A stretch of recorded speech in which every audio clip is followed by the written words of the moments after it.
warahmatullahi wabarakatuh. Perkenalkan, nama saya Wahidah Nalatul Rahma dengan NIM 2501072003 dari kelas 1B D3 Akuntansi.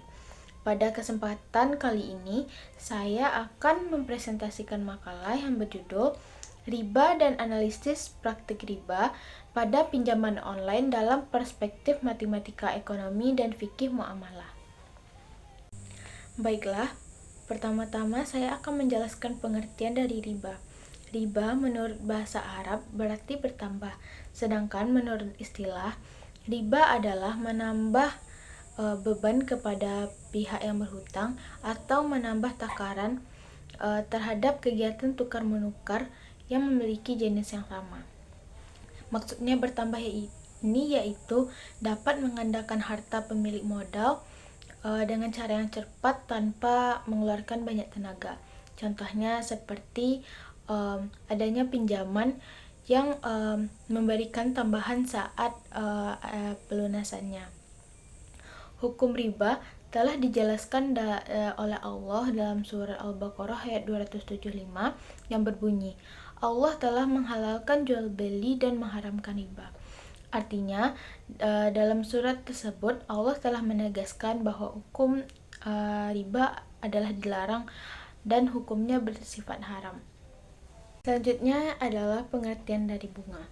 Bunga adalah imbalan yang dibayarkan oleh peminjam atas dana yang telah diterimanya.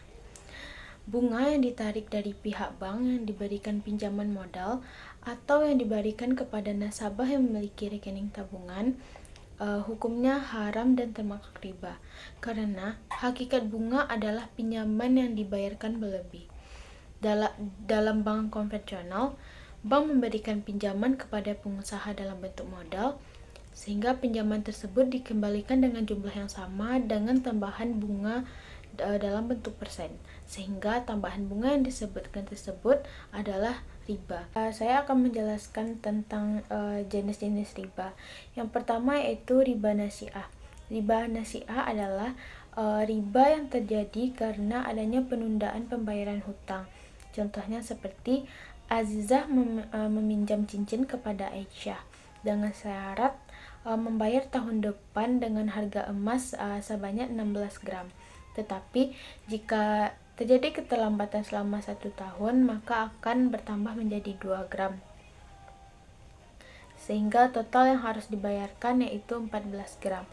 Nah, karena adanya penundaan selama 1 tahun akan menambah pinjaman sebanyak 2 gram, dan inilah yang dinamakan riba nasi'ah. Yang kedua yaitu riba faud, yaitu riba yang terjadi karena adanya tambahan pada jual beli benda yang sejenis. Contohnya seperti Andi menukarkan seliter beras ketan dengan 2 liter beras biasa, maka pertukaran ini adalah riba, karena beras harus ditukarkan dengan beras yang sejenis dan tidak boleh dilebihkan salah satunya.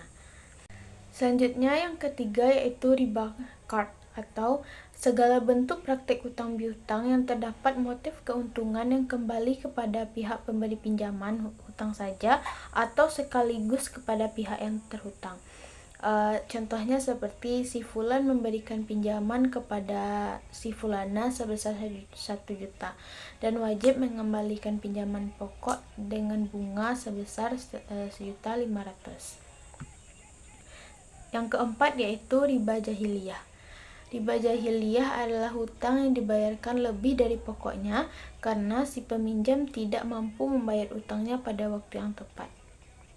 Saya akan menjelaskan contoh praktik riba dalam kehidupan sehari-hari, yaitu dengan contoh pinjaman online. Seorang mahasiswa meminjam uang sebesar 5 juta melalui aplikasi pinjaman online untuk membayar kuliah dan memenuhi kebutuhannya.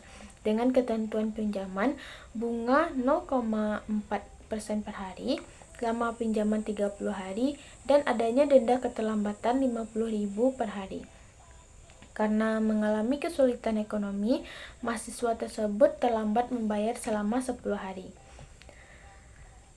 Yang pertama, harus kita analisis melalui matematika ekonomi dan keuangannya. Sebagaimana telah diketahui bahwa pokok pinjaman atau P sama dengan 5 juta, suku bunga harian atau R 0,4%, dan jangka waktu T adalah 30 hari. Maka kita masukkan ke dalam rumus S sama dengan P dikali 1 ditambah R dikali T. Masukkan jumlahnya, berarti 5 juta dikali 1 ditambah 0,004 dikali 30. Maka total pembayarannya yaitu 5.600.000. Karena adanya keterlambatan 10 hari, maka denda 10 dikali 50.000 berarti 500.000. Maka total pembayaran akhir yaitu 5.600.000 ditambah dengan 500.000, maka didapatkan total pembayaran akhir yaitu 6.100.000. Maka kita harus menghitung berapa penambahan yang muncul. Karena pokoknya 5 juta, maka 6.100.000 dikurang dengan 5 juta, maka dapat 1.100.000. Setelah dihitung, persentase kenaikan hutang tersebut ada sekitar 22%. Artinya dalam waktu sekitar 40 hari, jumlah kewajiban peminjam meningkat sebesar 22% dari nilai pinjamannya. Selanjutnya, kita akan menganalisis kasus tersebut menurut fikih muamalah.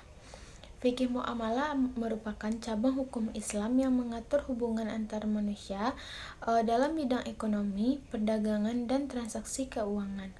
Prinsip utama dari fikih muamalah yaitu terciptanya keadilan dan terhindar dari seluruh eksploitasi yang dapat merugikan salah satu pihak. Menurut buku Harta Haram Muamalat Kontemporer oleh Erwandi Tirmizi, kaidah yang disepakati para ulama adalah setiap utang yang menghasilkan manfaat atau tambahan yang dipersyaratkan bagi pemberi utang termasuk riba.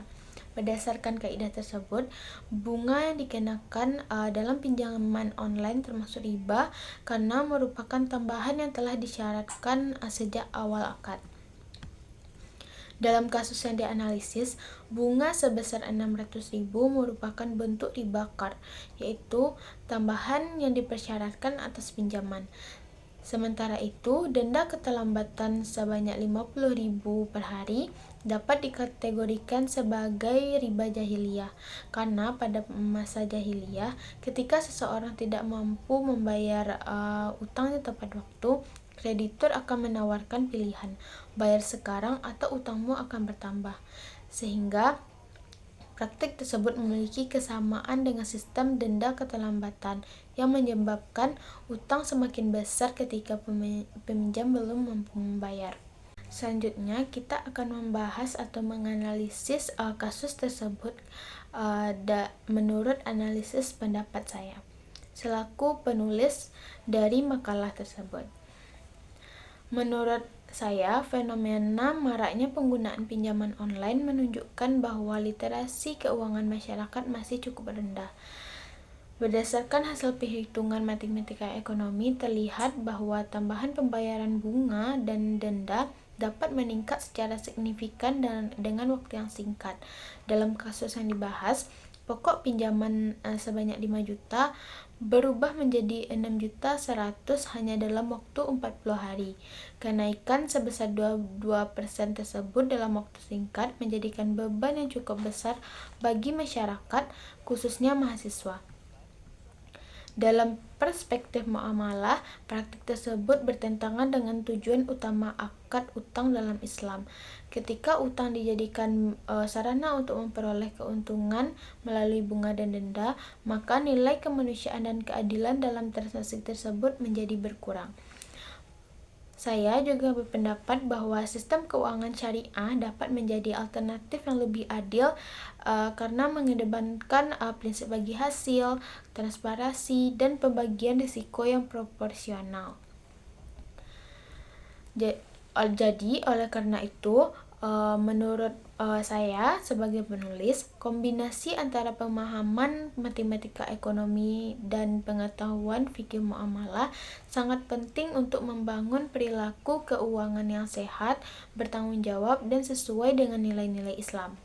Kesimpulan dari materi yang telah saya jelaskan tadi adalah pinjaman online merupakan salah satu bentuk perkembangan teknologi keuangan modern yang memberikan kemudahan akses dana bagi masyarakat. Namun, sistem bunga dan denda yang diterapkan menimbulkan persoalan dalam perspektif fikih muamalah karena mengandung unsur riba.